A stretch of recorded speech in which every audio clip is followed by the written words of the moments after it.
E aí, pessoal, vamos começar aqui a live. Estou aguardando aqui o doutor André Evaristo entrar para a gente chamar ele aí. O doutor André Evaristo, se vocês não conhecem, é um ortopedista e ele é especialista em coluna.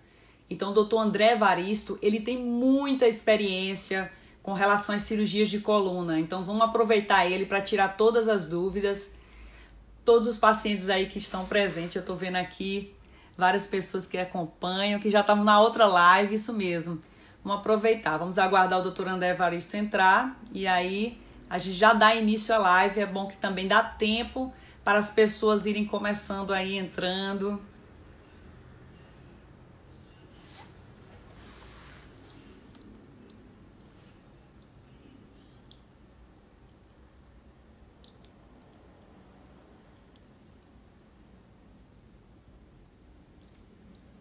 André?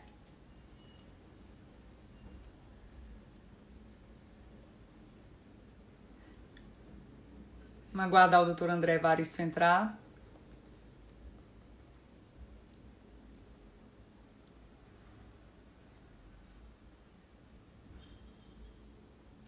Para quem não conhece o doutor André Evaristo, ele é um ortopedista especializado em coluna vertebral. Ele é formado pela Universidade de Marília. Ele fez a residência médica dele em ortopedia e traumatologia no Hospital do Servidor Municipal. É especialista em cirurgia da coluna pela Faculdade de Medicina do ABC. Ele é membro da Sociedade Brasileira de Ortopedia e Traumatologia e da Sociedade Brasileira de Cirurgia da Coluna. Então, é um cara muito para estar falando conosco aqui sobre cirurgias da coluna. André? Oi, E André, aí, tudo bom? tudo bem? Meu currículo com você falando, ele fica até mais bonito, viu? Ficou mais bonito, André? Ficou mais bonito, Seu ficou mais currículo que é bonito. bonito, tem que ser falado, né? Ah, muito legal. Assim, em primeiro lugar, agradecer ao convite, à parceria, né? É, eu acho que vai ter muita gente que vai acompanhar aqui que é seguidor minha, eu acho que vai ter muita gente que vai estar aqui que é seguidor sua, e você também, assim, não deixa a desejar, tem um currículo brilhante, é uma das melhores especialistas de dor que o Brasil já teve. Então, assim, acima de tudo, é uma honra e um prazer poder discutir aqui com você, viu? Eu agradeço o convite de coração. André, eu queria agradecer você ter topado fazer essa live com a gente aqui, deixar um pouquinho do seu conhecimento. Eu tenho muitos pacientes que são operados de coluna e eles têm muitas dúvidas. E a gente pode começar aqui falando um pouquinho, fala um pouco sobre sua experiência com os pacientes que são operados de coluna, com relação ao resultado. O que é que você acha? Assim, eu acho que tem alguns fatores que a gente deveria esclarecer aqui para o pessoal que está assistindo a gente. Primeiro, que nenhum de nós vai escapar de alguma patologia da coluna conforme a gente vai tendo um envelhecimento populacional. Eu acho que isso é um conceito que as pessoas têm que ter, até para a gente, além de discutir cirurgia, a gente poder discutir também prevenção. Talvez não, né, numa oportunidade como hoje, mas numa oportunidade seguinte. Então, a taxa de envelhecimento populacional ela vem aumentando muito.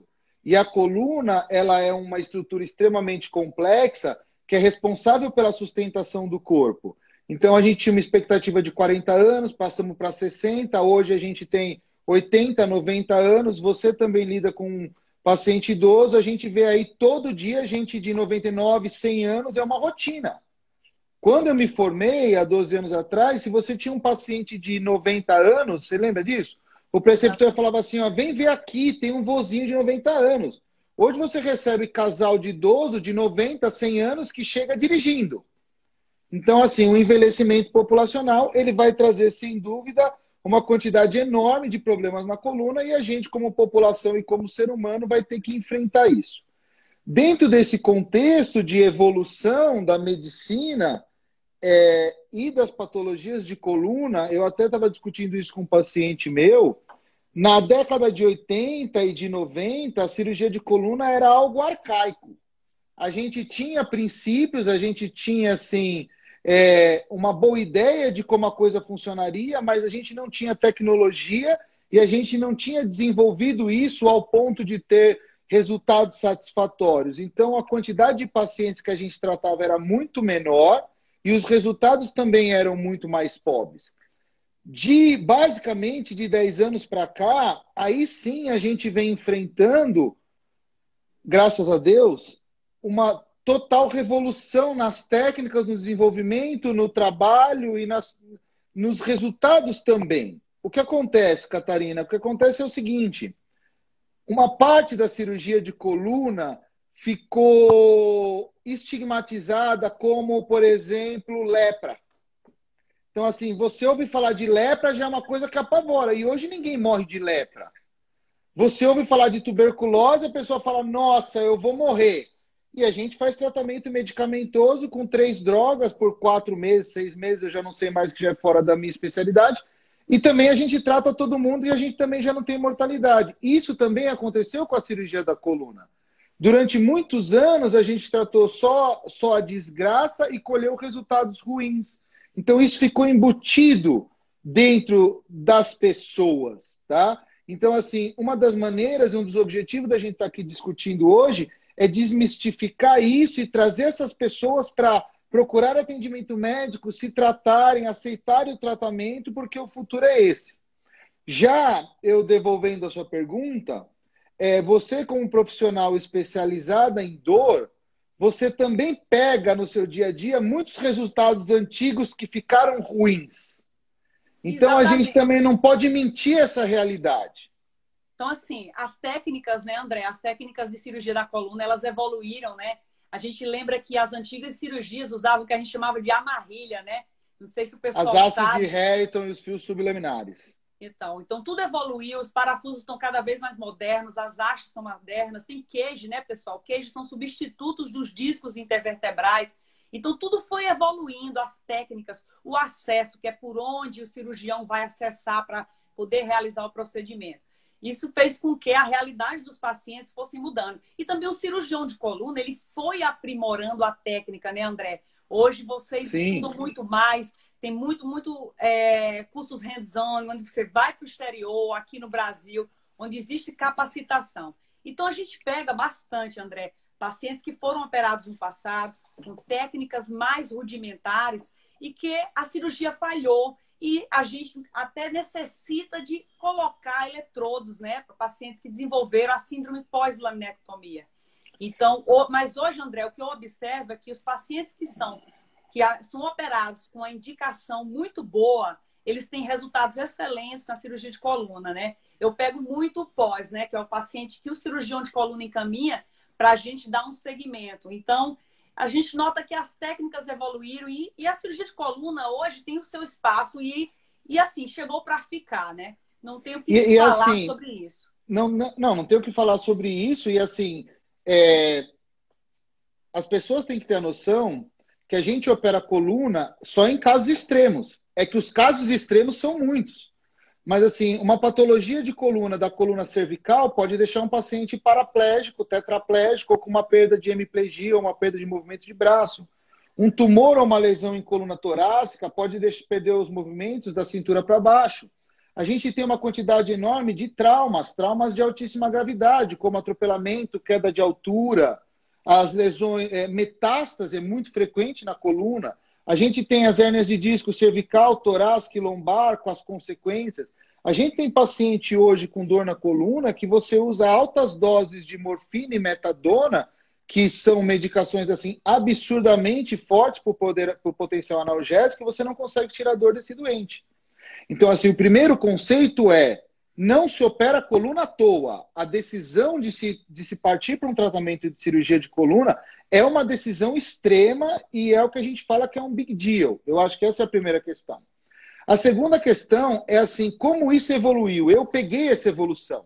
Então, a gente fazia só dissectomia aberta, então a gente fazia uma descompressão com o objetivo de descomprimir unicamente a estrutura nervosa, a estrutura dolorosa, tá? Depois a gente passou para o uso de técnicas um pouco mais sofisticadas, que eram os fios sublaminares e as hastes de Harrington, que nem existe mais. Parafuso pedicular no Brasil é usado há 10 anos.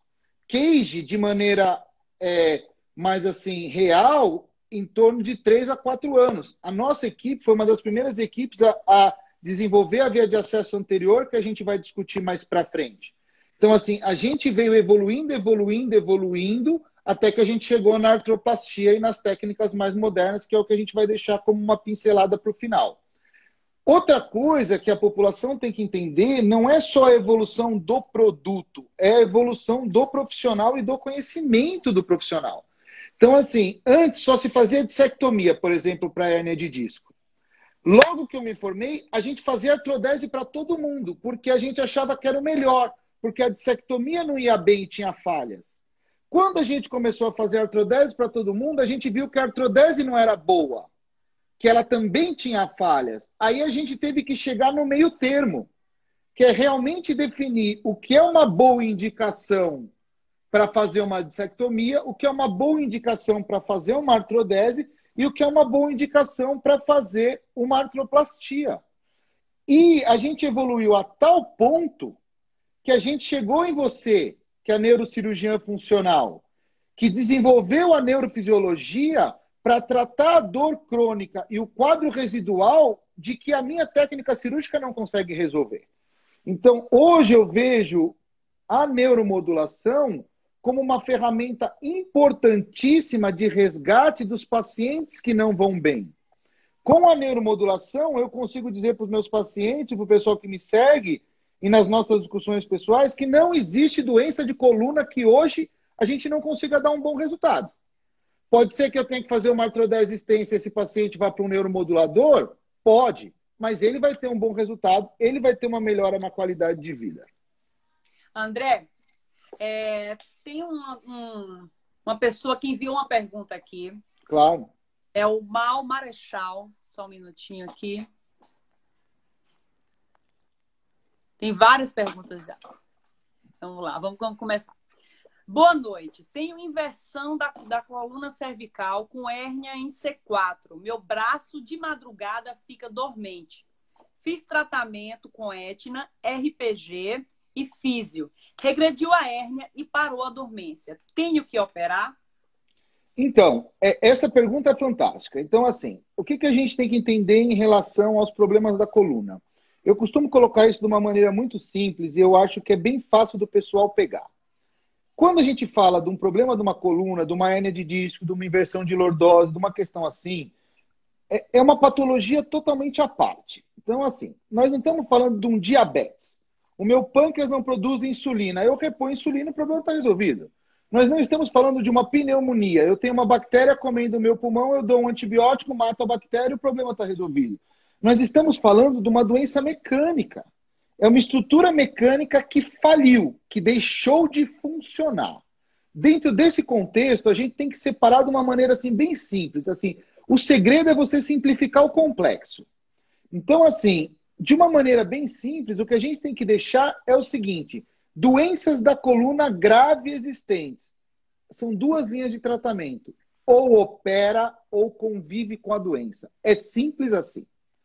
Tudo bem. Aí o paciente pergunta para mim, como é o caso da nossa colega que mandou a pergunta. Tá, e conviver com a doença é ruim? Depende.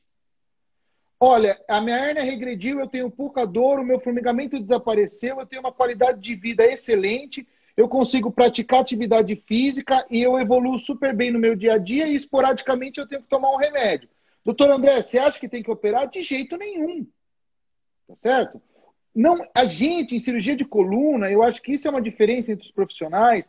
Em cirurgia de coluna não se opera exame, não se opera ressonância magnética. Ressonância magnética é uma foto, é um papel. Nós operamos pessoas, nós operamos sintomas e nós tratamos a pessoa baseada no sintoma, tá? Eu acho que essa é a diferença básica entre a cirurgia de coluna e outras patologias. Eu operei muita gente, Catarina, entendeu? Assim, eu tenho uma casuística de milhares e milhares de casos operados. Todos os pacientes com doenças iniciais que eu operei, eu tive resultado ruim porque o corpo do paciente funcionava melhor do que a tecnologia que eu pude fornecer. Todos os pacientes que tinham doenças graves e eu operei, eu tive resultados maravilhosos e eles evoluíram bem. Então, assim, o segredo é você operar quem realmente precisa. Eu acho que esse é o segredo em colher um bom resultado. Claro que tem as técnicas, tem o que tem mais moderno, a gente vai discutir isso, mas eu acho que esse é o segredo. Outra coisa, quando a gente fala dentro do contexto de conviver com a doença, nós não estamos falando não fazer nenhum procedimento ou não fazer nada. Vou usar você como exemplo aqui. Fomos juntos no Sírio-Libanês para fazer aquela infiltração que eu nunca tinha visto, achei brilhante, que você e a sua sócia, a Laura, fizeram de vários pontos da coluna cervical, musculatura paravertebral, etc, etc e tal. O que que era aquilo? Aquilo era uma paciente que tinha uma doença de coluna e tinha uma dor muito intensa, mas a doença dela não justificava eu fazer uma abordagem cirúrgica mais severa. Por outro lado, a paciente não conseguia conviver com a doença que ela tinha. Então, a gente abriu mão de você, que é especialista em dor, que fez os bloqueios, tirou a paciente da crise e permitiu com que ela fizesse um fortalecimento muscular e uma atividade física. Então, assim, quando a gente diz não operar, a gente não está dizendo não fazer nada. A gente está dizendo assim, não abrir mão de uma técnica mais agressiva. Mas existem procedimentos minimamente invasivos que vão tratar dor e vão trazer resultado satisfatório para esses pacientes. Por exemplo, e assim, invadindo um pouco da sua área para também você dispor o que você tem para falar sobre isso. Hoje a gente tem bloqueio facetário para dor facetária, bloqueio foraminal, risotomia, que o pessoal chama de cirurgia laser, para matar os nervinhos sensitivos. A gente tem o que a gente chama de nucleoplastia e anuloplastia, que são procedimentos minimamente invasivos a laser com anestesia local e sedação para fazer queimaduras internas dentro do disco e para diminuir a pressão do disco, melhorando a dor e permitindo reabilitação física. Comenta um pouco sobre isso, que você tem mais experiência do que eu, para o pessoal ver que não operar não é não fazer nada. Não operar é procurar um especialista competente, entender o que o doente precisa, individualizar a saúde. E a partir daí a gente pode colher resultados satisfatórios. Então, uma coisa que eu quero deixar clara aí para o internauta é que é o seguinte: cada paciente é um paciente, então a gente vai individualizar o tratamento. Por exemplo, se você tem um paciente que ele toma medicações, várias medicações, mas ele tolera bem as medicações que ele toma, consegue fazer uma reabilitação, ele está com aquele quadro de dor mantida.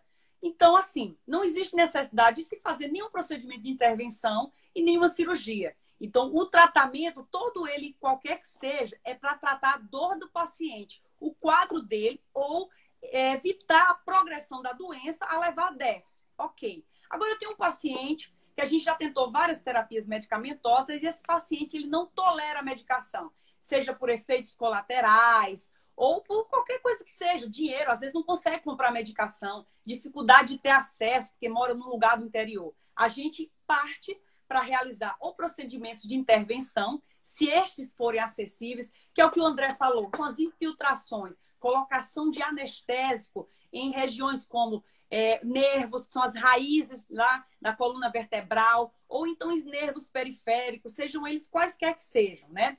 Ou a gente parte para algo um pouquinho mais agressivo, que é a radiofrequência. A radiofrequência, a gente pode utilizar ela no que a gente chama de ablação, que é quando a gente utiliza a radiofrequência em temperaturas muito altas para a gente matar o nervo, porque aquele nervo sensitivo só está causando dor ao paciente, ou a gente usa o que a gente chama de radiofrequência pulsátil, onde a gente vai fazer pulsos com temperaturas que são adequadas e permitidas pelo nervo, sem causar lesão nesse nervo, mas que por meio das vias de neuromodulação, isso é, a transmissão dos circuitos ao cérebro e à medula, vão fazer com que o quadro do paciente de dor seja tratado. Mas cada procedimento desse é individualizado. Mas se eu tenho uma situação em que o paciente perdeu o time, está com aquela hérnia de disco que já saiu extrusa, ou o paciente está com uma dor muito intensa, ou está causando uma alteração de força, de sensibilidade, com exame de eletroneuromiografia alterado, a gente já tem que partir para algo mais agressivo. Aí que entra a cirurgia, aí que entra... Mas cada cirurgia dessa, é o que a André falou, vai ser individualizada, paciente a paciente. Exame físico tem que ser feito e os exames de imagem. E aí ele vai escolher qual a melhor cirurgia para aquele paciente e qual a via que ele vai acessar. E quando você está comentando esse assunto, que veio aqui na minha cabeça pensando aqui, e que eu faço muito atendimento à distância, eu atendo nos filhos gente que vem de outros estados, pessoas que viajam horrores para passar comigo e com você. Eu acho que a questão básica e inicial que a gente tem que discutir, e assim, não é fazendo uma crítica a outros colegas de maneira nenhuma, mas é orientando o paciente do que é a verdade, não se trata coluna com raio-x. Não se trata coluna com palpaçãozinha assim nas costas. Não se trata coluna assim. Coluna você precisa de um raio-x panorâmico para você ver qual é o alinhamento do paciente. Você precisa de um raio-x dinâmico para você ver a instabilidade do segmento. É fundamental que você tenha uma ressonância magnética e, em alguns casos, a gente precisa de ressonância magnética e de tomografia associado. E como você bem frisou, o exame de eletroneuromiografia ele é fundamental para ele me dar um parâmetro de como essa medula está funcionando e ele me dá segurança do tratamento que eu vou seguir. Então, eu acho que assim muito se falha também, até por uma falsa hipocrisia, de assim, eu peço pouco exame ou eu peço menos exame. Não, o exame tem que ser pedido. Assim, a avaliação completa daquele caso ela tem que ser feita. Eu vou te dar um exemplo super recente. Eu peguei um paciente que eu olhava a ressonância dele era super inocente, parecia que ele não tinha uma doença mais grave. Aí eu pedi para fazer um raio-x com o paciente em pé, quando ele colocava peso, a perda de altura era gigantesca do disco. Por quê? Deitado numa posição ortostática, a ressonância não mostrava a visão de que eu tinha com o paciente em pé. E um raio-x não vai me mostrar a imagem que eu tenho em relação a uma ressonância. Outra questão, eu já peguei vários casos em que a ressonância era inocente, a ressonância mostrava pouco abaulamento, e quando eu fui ver a eletroneuromiografia, o paciente tinha uma lesão de raiz com denervação em atividade. Entendeu? Então, assim, é importante as pessoas exigirem e procurarem um profissional adequado e capacitado à doença que elas estão tratando. O cara ele escolhe até o tipo do botão do carro que ele vai comprar e ele não sabe qual é o médico que ele passa. Ele não sabe qual é a formação do médico que ele passa. Eu acho que isso é uma questão fundamental. Procurem conhecer o profissional que está tratando vocês. Hoje você tem internet, você sabe onde a pessoa se formou, qual é o número de casos, se tem reclamação, aonde atende. Então, assim, é fácil você ter o conhecimento desse profissional que você vai ter.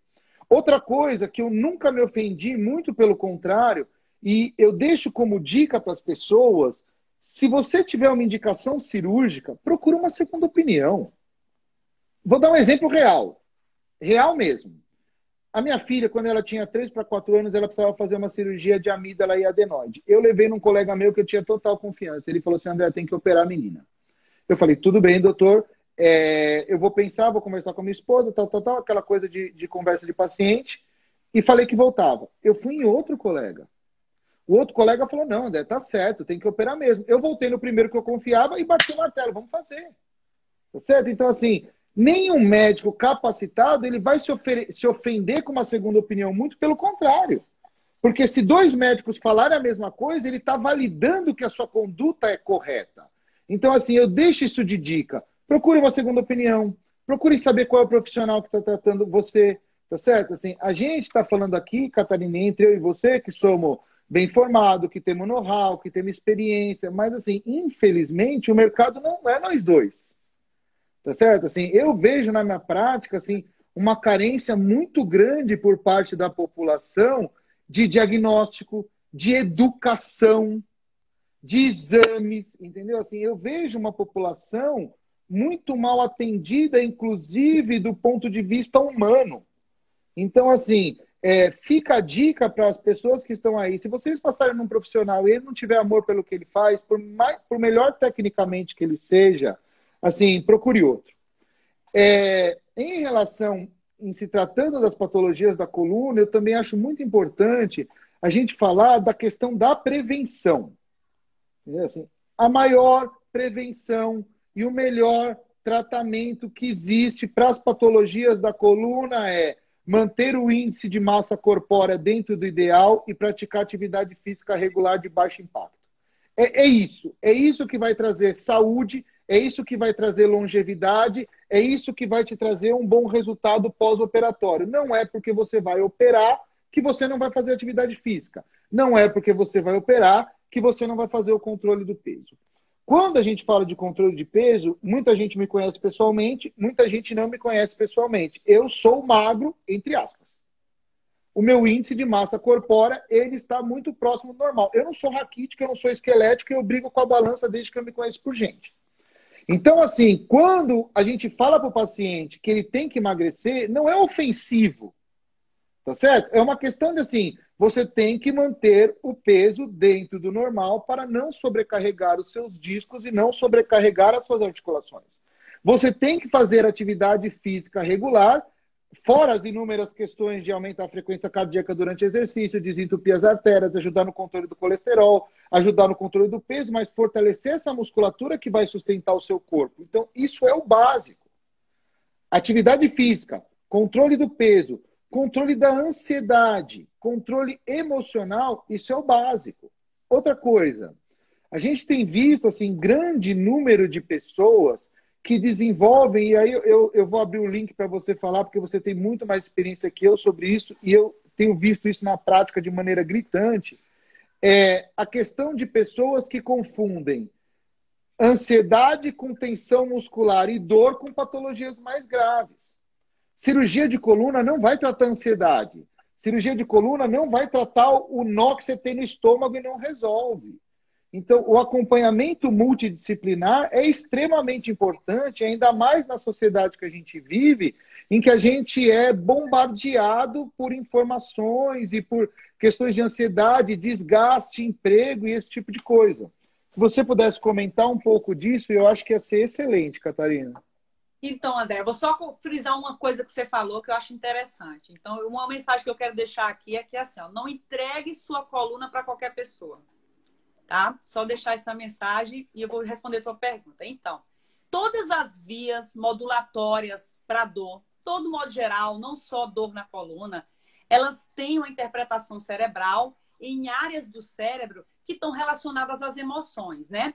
Outra coisa que está ligada também é a produção de substânciazinhas que algumas pessoas já ouviram falar, que são neurotransmissores, e algumas delas estão ligadas a quadros de depressão, né? Como todos nós conhecemos. Então, o que acontece? Você tem problema na coluna e você também tem depressão. Se sua depressão está descompensada, os problemas na coluna vão piorar. Exatamente, era esse o ponto que eu queria que você frisasse. As vias estão interligadas.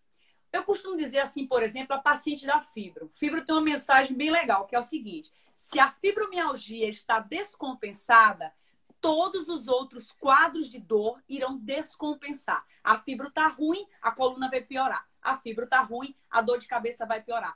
E isso tem a ver com essas vias de transmissão que são interpretadas no cérebro em áreas que estão relacionadas às emoções.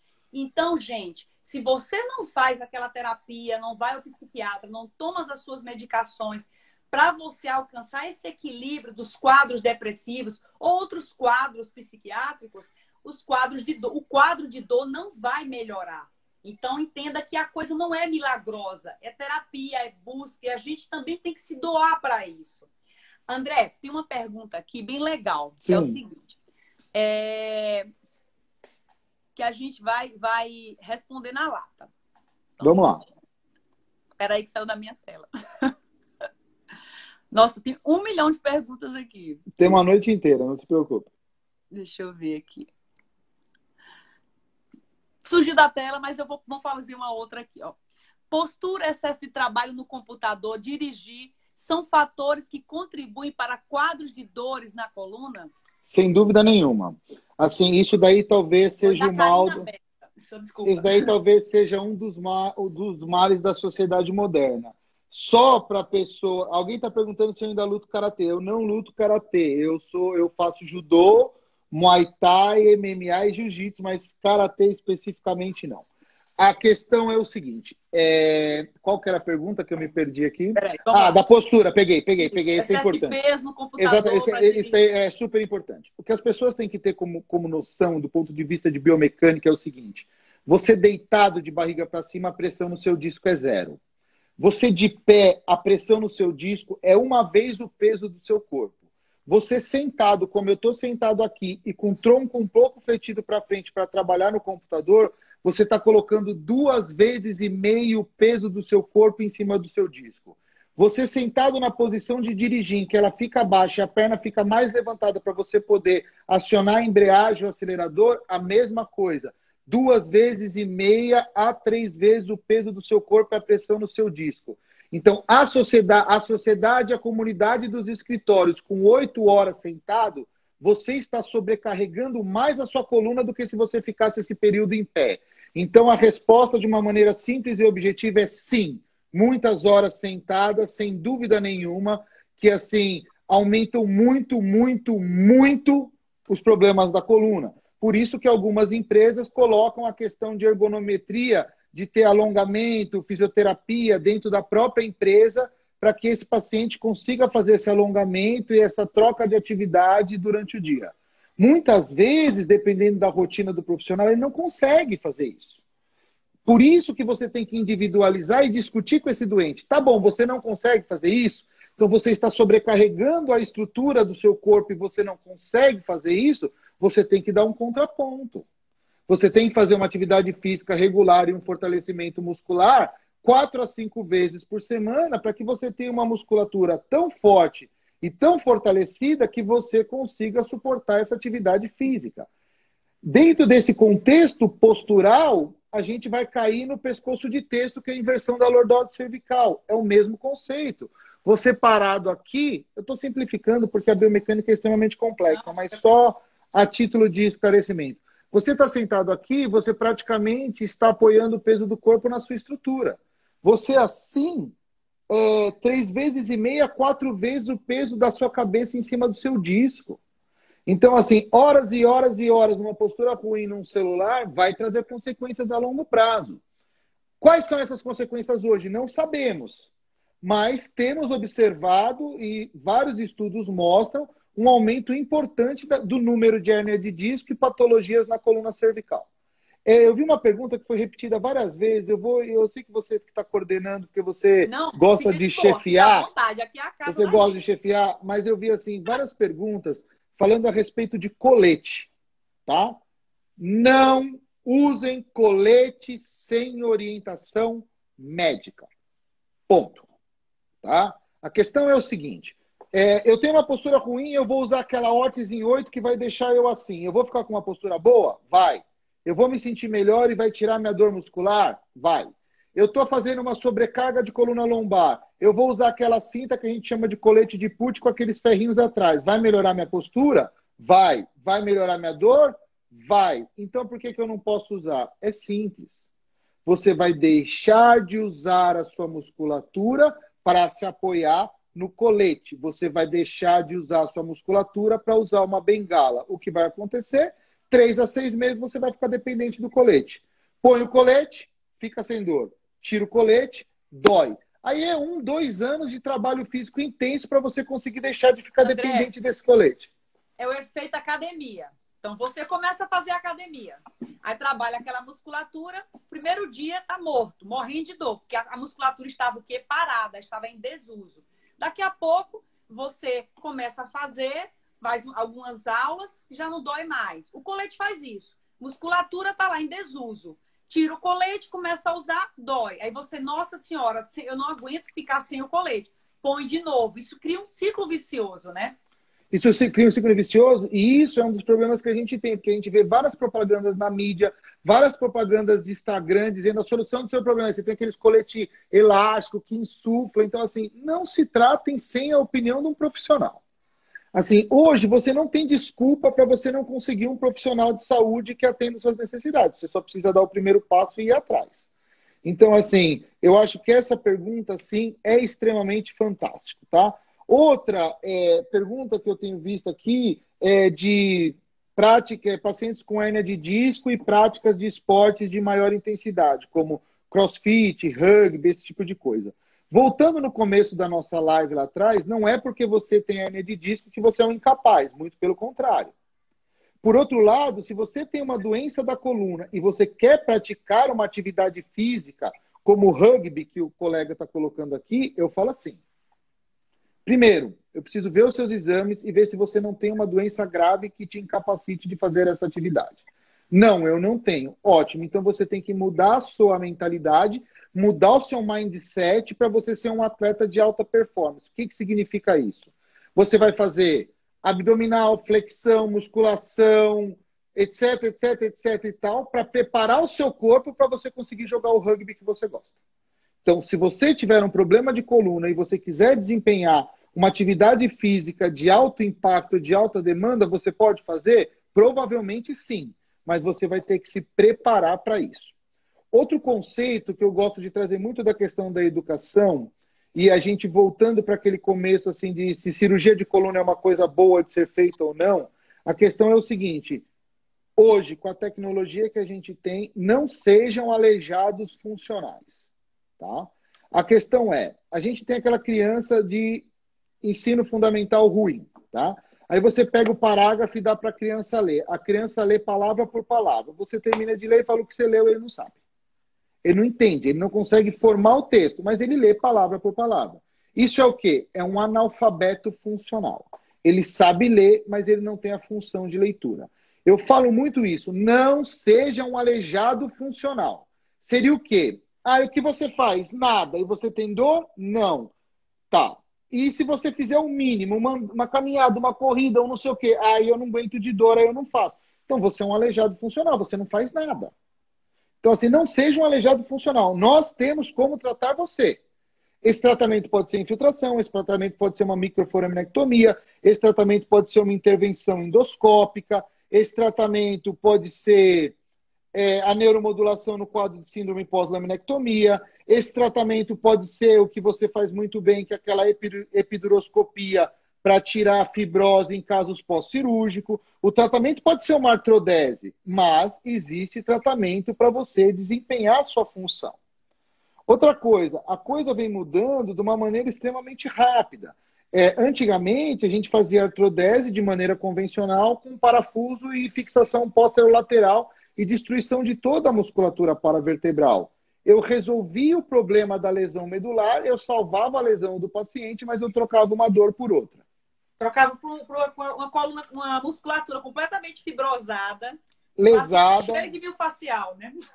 Exatamente. Então, assim, mas eu tinha que operar, porque senão o paciente ia ficar aleijado, ia urinar na roupa, ia ficar impotente. Então, assim, eu tinha que fazer a cirurgia, mas eu sabia que eu ia deixar uma dor crônica complexa nesse paciente. Depois nós começamos a desenvolver essa técnica para fixações percutâneas, abordagem transmusculares, para o uso de cages ou de próteses, que eles vão fazer um suporte anterior para melhorar a minha área de fusão. Hoje nós evoluímos de uma tal maneira que hoje eu só uso parafuso para deformidade. Eu já não abordo uma coluna mais por trás para fazer uma fixação. Todos os meus casos a gente faz uma abordagem por via anterior. Aí a pessoa fala, tá, você vai abrir o pescoço aqui pela frente, a barriga pela frente? Exatamente. E isso é bom, isso é excelente.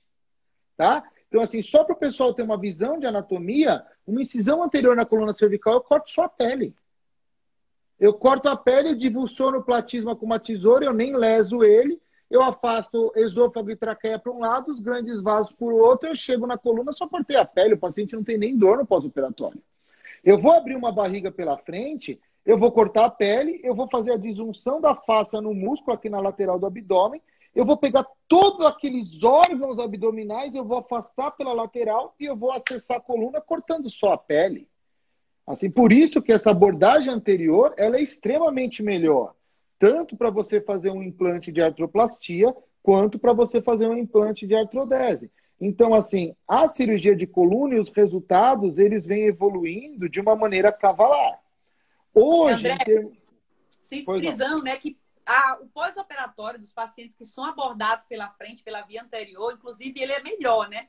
Eu noto assim, eu pego muitos pacientes que são operados pela via anterior por cirurgiões de coluna e noto que esses pacientes, eles conseguem ter uma reabilitação mais rápida. A dor pós-operatória também é menor, né? E uma coisa que é importante também frisar é que tem as cirurgias que são feitas por endoscópio, né? Cirurgias que, em algumas situações, e André, você pode falar um pouquinho pra gente sobre isso?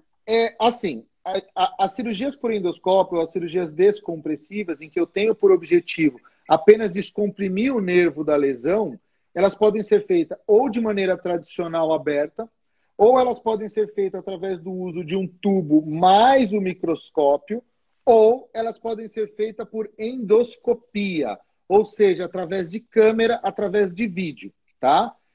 O ideal é que você tenha um profissional que saiba fazer aberta, que saiba fazer por tubo e que saiba fazer por endoscopia. Porque você tem hérnias de disco, ou você tem situações em que a abordagem por endoscópio é excelente. Em muitos casos, mesmo eu fazendo endoscopia, eu prefiro usar um tubo e um microscópio porque eu me sinto mais seguro e eu consigo A uma incisão fica descompressão melhor. pequena também, né? Aí Assim, o corte fica pequeno também, né? hoje em dia, se você for fazer uma incisão por endoscopia, você vai ter uma incisão variando em torno de 2 a 2,5 cm. Se você for fazer com um profissional capacitado e um tubo mais um microscópio, ela vai ficar entre 3 e 3,5 cm. Então, assim, a diferença não é a incisão. A diferença é a abordagem e o local que você entra. Então, se eu tenho uma patologia mais foraminal, mais lateral, às vezes eu uso o endoscópio. Se eu tenho uma patologia de descompressão mais central, eu prefiro usar um tubo e microscópio. E aí vem a questão de que às vezes o paciente fala para mim, pô, eu tenho uma dor que radia para a perna, tal. Eu falo assim, o que te incomoda mais? É a lombar ou é a perna? Se o paciente tem uma dor basicamente só ciático, qualquer procedimento descompressivo, você vai resolver o problema desse doente. Você não precisa colocar pino, você não precisa colocar parafuso, você não precisa colocar prótese. Você vai tratar a dor do doente, que é uma dor no ciático. Casos que preferencialmente a dor é lombar, aí às vezes a gente precisa abrir mão de técnicas mais agressivas, por assim dizer. Outra coisa muito importante que você falou aí no começo é o timing. Então, assim, vários estudos, eles mostram o seguinte, e eu falo isso para os meus alunos. Se você tem um paciente que você tem dúvida se a cirurgia é a melhor indicação para ele, faça um tratamento conservador por 6 semanas. Muitos pacientes não vão precisar ser operados. Se você tem um paciente que você tem certeza que ele precisa ser operado, opere logo. Porque o resultado, se você esperar para operar, vai ser muito pior do que se você operar ele logo. E André, isso... uma coisa que só complementando o que você está falando, Por favor. Porque é o seguinte, isso que o André está falando é o que nós chamamos de uma sensibilização central. Então é o seguinte, se você tem seu quadro de dor, né? Supondo você fez uma cirurgia de coluna, desenvolveu uma síndrome pós-laminectomia, que é o insucesso da cirurgia, né? Isso pode acontecer por uma fibrose que se formou lá, que é uma cicatriz do seu próprio corpo, ou por alguma lesão intraoperatória. Isso acontece durante as cirurgias. Você desenvolveu esse quadro. Se você fica muito tempo para você operar, o que vai acontecer? O seu cérebro, ele vai aprender a sentir essa dor. É o que nós chamamos de representação cortical. Lá no cérebro, começa a se formar uma área que vai interpretar essa dor. E cada vez mais, com estímulos menores, você vai passar a sentir dor.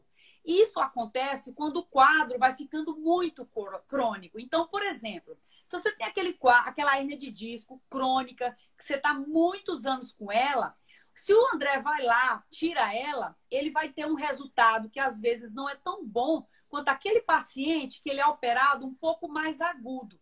Por que isso? Por conta de todo esse processo que eu expliquei. O cérebro, ele aprendeu a sentir dor. Então, a gente vai ter que usar outros mecanismos, por meio de medicações, de outras terapias, para ajudar a cirurgia.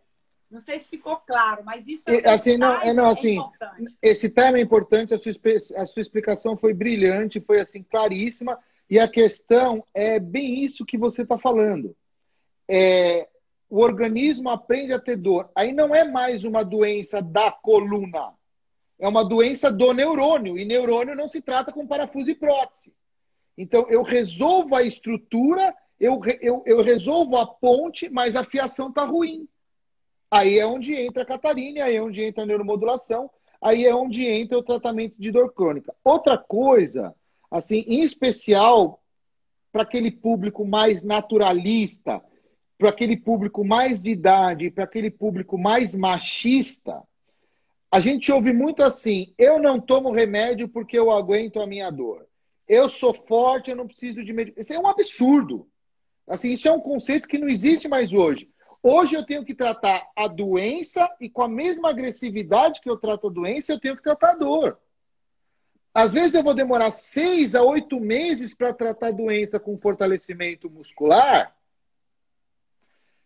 E o paciente vai desenvolver uma dor crônica porque eu não tratei a dor simultaneamente ao tempo em que eu estava tratando a doença. Então, a gente tem muitos casos em que eu indico o fortalecimento muscular, o tratamento ortopédico, a reabilitação, e enquanto isso, a doutora Catarina vai resolver a dor na nossa equipe. Ela vai fazer a infiltração, ela vai fazer o bloqueio, ela vai fazer a risotomia, ela vai otimizar medicações que o público médico geral não sabe usar, e eu consigo tratar a dor com a mesma agressividade que eu trato a doença, e assim eu consigo colher um resultado no futuro melhor aí. Então, assim, tire esse conceito de eu sou o super-homem. Não existe super-homem. Tá certo? Se a gente, eu estou falando brincando, claro, porque a gente está fazendo uma live até para ter um pouco de descontração, mas todos os seres humanos, a gente é 99,9% igual. Então, assim, você não é o super-homem, você não é melhor do que ninguém. Nós somos iguais. Eu, você, a Catarina e todo mundo. Então, assim, siga as orientações médicas, tome as medicações, se poupe, se preserve, se cuide.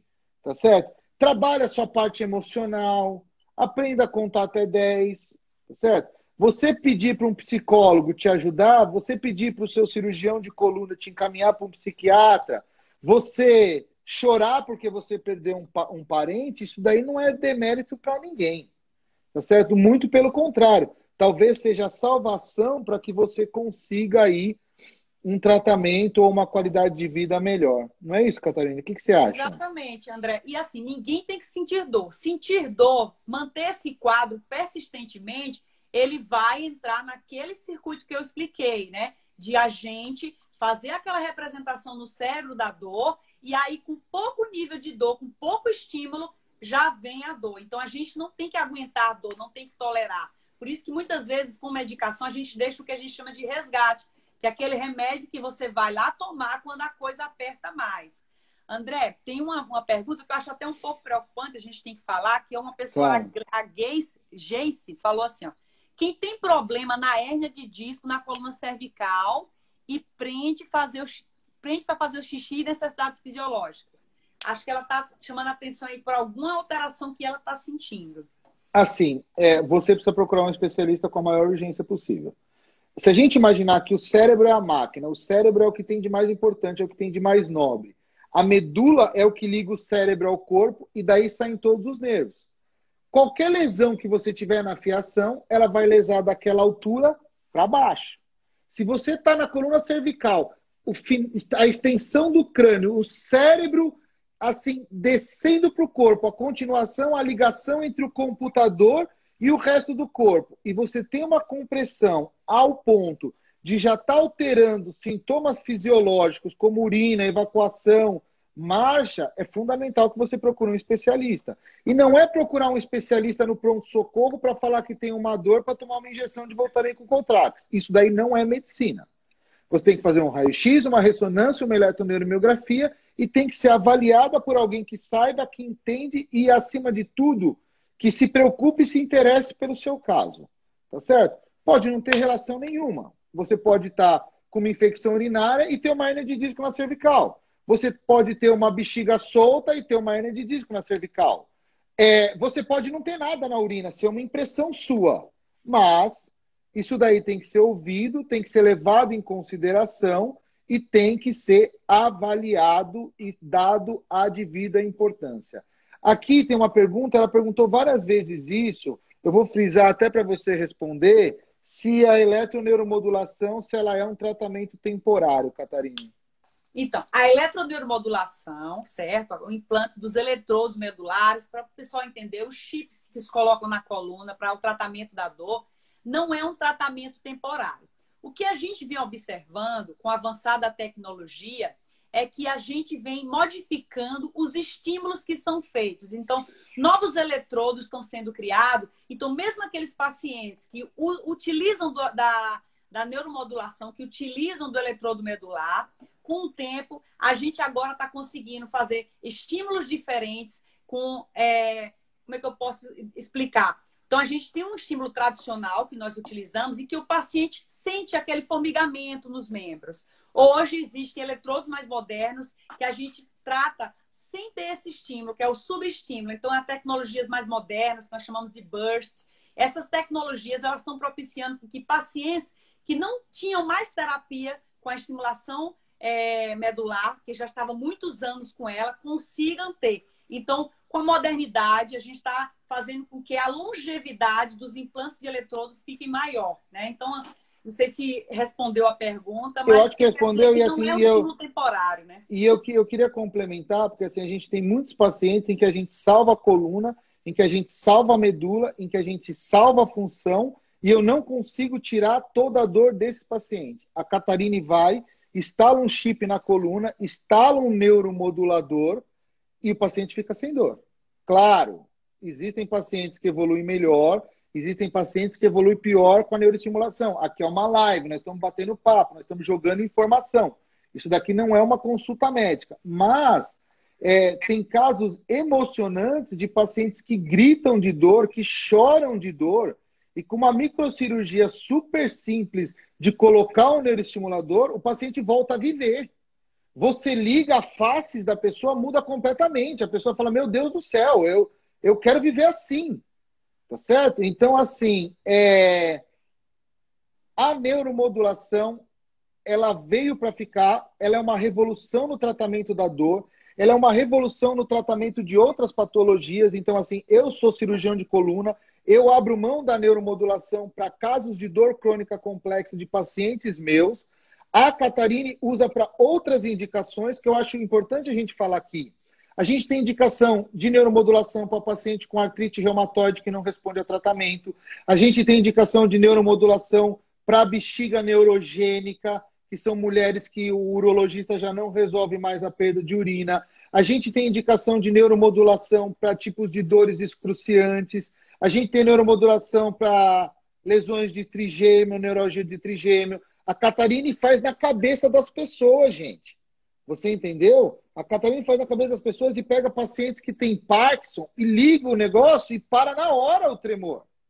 Assim, é fantástico, é brilhante de ver. O meu avô, assim, isso é uma questão até interessante, assim, o meu avô, minha mãe é cearense, meu avô é cearense, minha mãe veio fazer residência, casou com meu pai é paulistano. O meu avô era um cara extremamente machista, entendeu? Então, assim, ele ligava no Jornal Nacional e tinha que todo mundo ficar quieto porque ele queria ver o Jornal Nacional. Quando ele começou a ter Parkinson, ele começou a desenvolver o Parkinson, ele tinha um pouco de dificuldade para levantar, a minha avó ia dar a mão para ele falava assim, o dia que eu precisar de uma mulher para me levantar, eu prefiro morrer. Minha avó limpou a bunda dele por 10 anos. Você vê como assim a vida é cruel. O Parkinson matou ele, o Parkinson tirou tudo dele, tirou a dignidade, tirou a força, tirou a vontade, tá certo? Ele ia tomando aquela levodopa, que era a medicação que tinha na época, quanto mais ele tomava, mais o Parkinson evoluía e ele precisava da medicação. A doutora Catarina liga um eletrodo, o tremor para na hora. O meu avô poderia ter tido uma vida totalmente diferente. Além do Parkinson, ele tinha uma hernia de disco na coluna lombar, que na época não se operava. Quando ele tinha uma crise, era 40 dias deitado na cama gritando. Hoje a gente trata isso com uma incisão de 2,5 centímetros a 3. Então, assim, a gente, como médico e como profissional, e eu e a doutora Catarina, que, assim, modéstia à parte, não somos qualquer profissional, a gente é da vanguarda, a gente estuda, a gente faz curso, a gente inova, a gente viaja o mundo inteiro para trazer conhecimento, tá certo? A gente investe muito, a gente vai para Europa, Estados Unidos, Alemanha, Japão, para aprender. Ninguém paga o nosso estudo, a gente paga o nosso estudo para trazer novidades para vocês. Então, assim, que fique a mensagem aqui que a gente tem como tratar vocês, mas a gente precisa que vocês cheguem até a gente para que a gente consiga fazer um tratamento efetivo. Outra coisa, nos permitam errar. Tá certo? Assim, é muito difícil você, numa consulta, às vezes de 15 a 20 minutos, você conseguir resolver a vida de uma pessoa. Então, deem pra gente a margem de erro. Voltem. Ó, doutor André, a fisioterapia foi uma merda, não serviu para nada. Eu não vou ficar ofendido, eu vou pensar em uma outra solução para você. Ó, doutor André, você me deu esse remédio, eu paguei uma fortuna nesse remédio, isso é uma porcaria. Não, peraí, vamos tentar resolver, vamos tentar trocar medicação, vamos tentar trocar isso, vamos tentar trocar aquilo. Então, assim, o retorno e o acompanhamento é extremamente importante para que o médico consiga acertar. Às vezes a gente não acerta na primeira vez. Mas com o acompanhamento e com a tentativa e erro, hoje a gente tem como resolver, assim, a grande maioria dos problemas que vocês tiverem aí, que vocês trouxerem para a gente. Não é isso, Catarina? O que você acha? Exatamente, André. Inclusive, assim, eu costumo dizer que é como se fosse uma tomada. Uma tomada. E essa tomada vai chegar fios de vários lugares.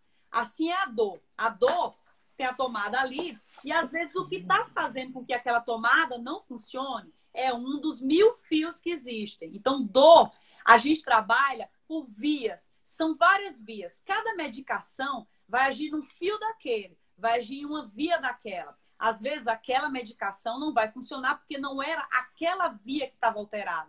Então, um dor, não dá para dizer assim, esse tratamento vai funcionar com você. A gente vai fazendo tentativas até encontrar a melhor terapia. Não sei se ficou claro, assim, essa simplificação que eu fiz. Ficou claríssimo. E, às vezes, por exemplo, assim, as pessoas, elas não têm a noção de como a máquina do ser humano é complexa e como Deus é grandioso, inteligente e brilhante na confecção do ser humano. Então, assim, a gente começou com a anatomia macroscópica, depois a gente passou para anatomia microscópica e de nível celular, aí a gente passou para a parte de cromossomo e DNA. Hoje que nós estamos começando a entender as vias, a gente ainda não conseguiu desvendar totalmente como que as interligações do cérebro funcionam, como o cérebro consegue armazenar informações, como a consciência é formada. Então, assim, eu gosto muito de dizer que a gente, o médico, o cientista, a gente que é médico e cientista, porque a gente faz ciência, a gente faz pesquisa, a gente publica, eu e você, a gente está tentando descobrir a grandiosidade de Deus em criar o ser humano. Então, assim, o paciente ele também não pode exigir que a gente entenda toda a complexidade e a individualidade daquele ser numa consulta de 15 minutos, que às vezes é o que o convênio permite que você faça. Então, assim, insistam, invistam, voltem, discutam. Ninguém vai se ofender se você falar que não deu certo. Muito pelo contrário. Como a Catarina falou, eu estou dando uma medicação que eu acho que vai agir naquela via. E a sua dor não é daquela via. E a doutora Catarina não tem como indicar.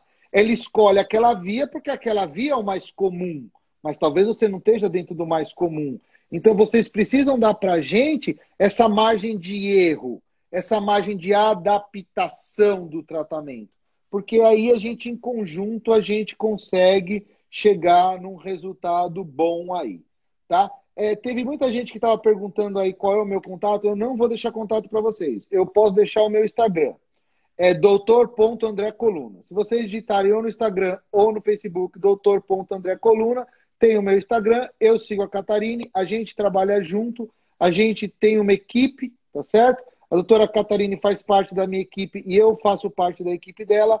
Eu vejo muito dos problemas e dos casos de coluna dela. Ela me ajuda absurdamente nos casos de dor crônica complexa e de neurofisiologia. Então, se vocês entrarem em doutor.andrecoluna, vocês conseguem o contato direto comigo. E se vocês tiverem alguma patologia, algum problema da coluna e vocês passarem na Catarina e ela vê a necessidade, ela também vai me chamar. Então, passando comigo ou passando com ela, é a mesma equipe, é a mesma filosofia e é a mesma maneira de trabalhar. Então, vocês podem ficar bem tranquilos quanto a isso.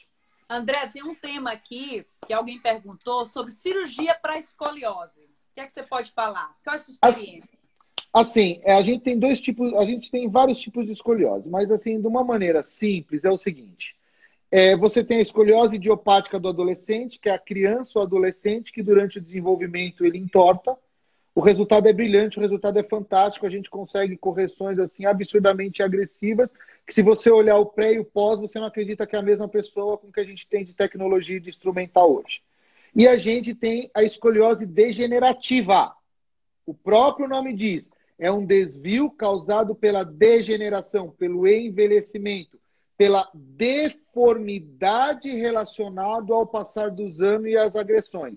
Também existe correção e tratamento para isso, mas nesse tipo de escoliose do paciente de idade, nesse tipo de escoliose do paciente mais idoso, o objetivo não é corrigir a curvatura, o objetivo é descomprimir a medula, fornecer lordose e criar uma base de apoio, uma base de sustentação para o corpo. Então, assim, em relação à escoliose, putz, é apaixonante, os resultados são maravilhosos.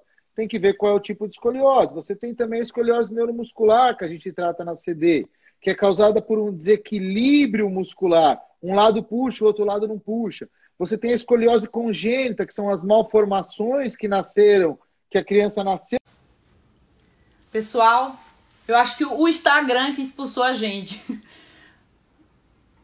Vamos esperar um pouquinho, vamos ver se o doutor André entra novamente.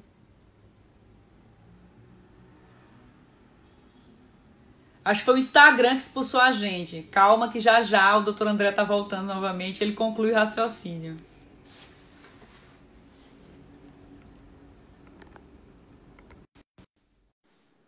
André, tá me ouvindo? André, tá me ouvindo? Foi o Tô te Instagram ouvindo. que expulsou a gente. Cortaram a gente, cortaram a gente. Cortaram a gente é metido, a gente volta de A novo. gente volta e faz de novo Só e para te acabou. falar que parabéns, a gente agora tá voltando, mas a gente estava com 156 pessoas, tá? Então tá legal, o pessoal tá curtindo aí.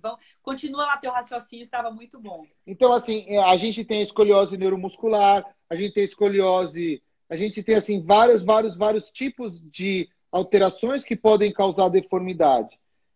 Especificamente em relação à escoliose, é um dos melhores resultados que a gente tem em tratamento cirúrgico. Realmente, ainda mais quando você pega na criança e na adolescência, você deixa o paciente bem, você deixa o paciente curado, você resolve a deformidade, você transforma a vida dessa criança e desse adolescente para sempre.